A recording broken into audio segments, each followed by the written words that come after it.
There are a ton of questions that I get asked over and over again. My lovely YL said, hey, you answer these things all the time. Why don't you just make a video about it? So here we are.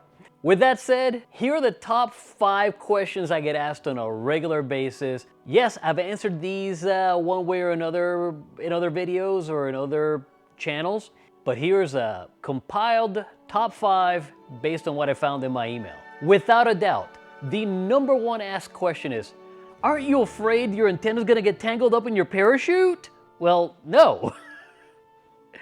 If you know anything about how I approach skydiving, then you know that I am exceedingly safe about it. I try to be very, very conservative and very safe about it because I appreciate my life a lot. I really, really do. And therefore, before I do anything, I mitigate any possible issues. In this case, we're talking about the antenna wire getting entangled in my main parachute. And to that end, the first time I tried anything even remotely close to this, I didn't actually do anything with the radio. I just went up with an antenna and slowly started putting out wire to see what would happen. And I found, interestingly enough, that it just flows directly behind me, almost perfectly horizontal. It flies at the same angle of attack as I do, and it means that it is a bit of a sloper, but otherwise, that antenna wire is staying straight behind me. I am careful not to make sharp turns while the antenna is deployed, because then there's a marginal chance that I could outturn my antenna and end up with the wire in front of me or to my side, and that could possibly lead to an entanglement. So I avoid making that kind of a turn when I have the antenna deployed. Smooth, easy turns, and as you can see, I've landed safely every time. The number 2 question I get, how do you hear people in free fall? How do you make the contacts in free fall? And the answer is, you clearly don't watch any of my videos, right? Because I'm not in free fall, I am under a parachute. When I go do a parachute mobile jump, I leave the airplane and I have somewhere between 3 and 10 seconds of free fall before I deploy my main parachute. After my main parachute is visibly inspected and I can see that it is going to be fine, then and only then do I go on about the process of getting my radio set up and my antennas pulled out and everything set to actually make contacts. But understand that I am not in free fall. I am under a parachute, and that parachute is slowing my fall down drastically. The number 3 question that I get asked is, how much time do you have?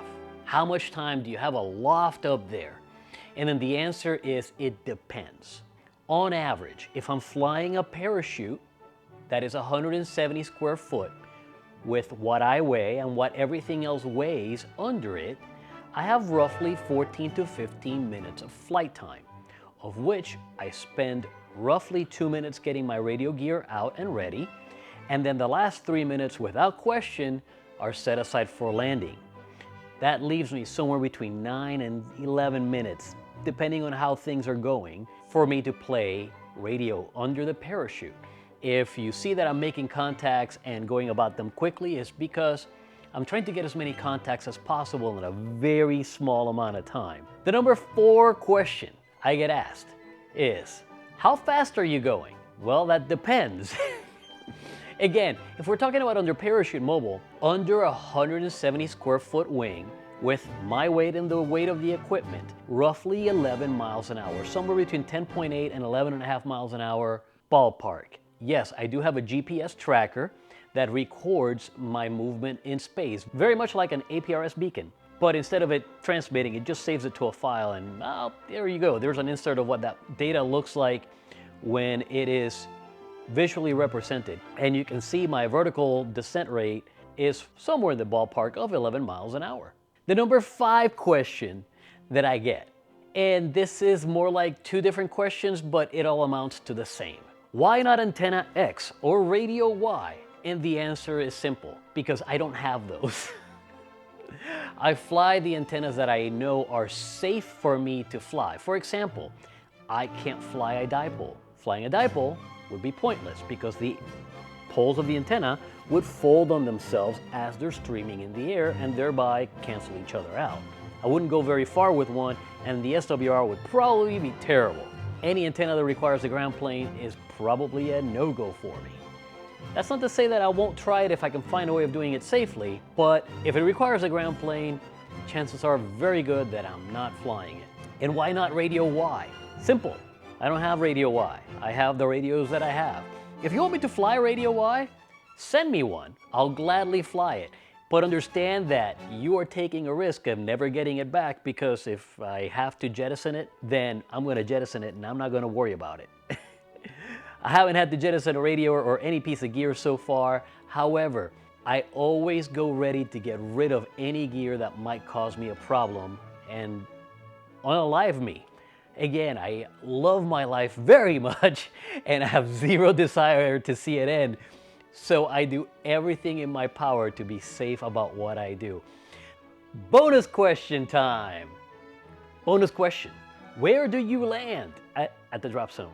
Always at the drop zone. Well, sometimes not at the drop zone, because sometimes you don't navigate well and you end up landing off the drop zone, or sometimes perhaps you didn't pay attention to what you were supposed to be doing and you land off the drop zone. But the idea is to land back at the drop zone. That way I can pack up the parachute and get on the next plane.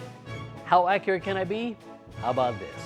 Sunset often means there's going to be people in the landing area with a beer for you, because it's the last jump of the day, and after we're done jumping, we can consume adult beverages, and some of us do. Yeah! Fun! Those are the top 5 questions I have answered by either email or forum postings or Discord questions, or sometimes down there in the doobly-doo. If you have a question for me, drop me an email. skydiver@kd9oln.com will get you a message to me. There's always the comments down there. If your question ends up being one of the type that gets asked a lot, and if this kind of video is something that you're interested more of, drop me a comment. Let me know. What other questions do you want me to answer that perhaps are not in my top 5 or top 10 or top however many? But if there's a question about how I do the things that I do, or how I use my equipment, or how the parachute works, or anything like that, drop it down in the doobly-doo or drop me an email. That's all I have for this one, folks. We'll catch you in the next one, 7-3.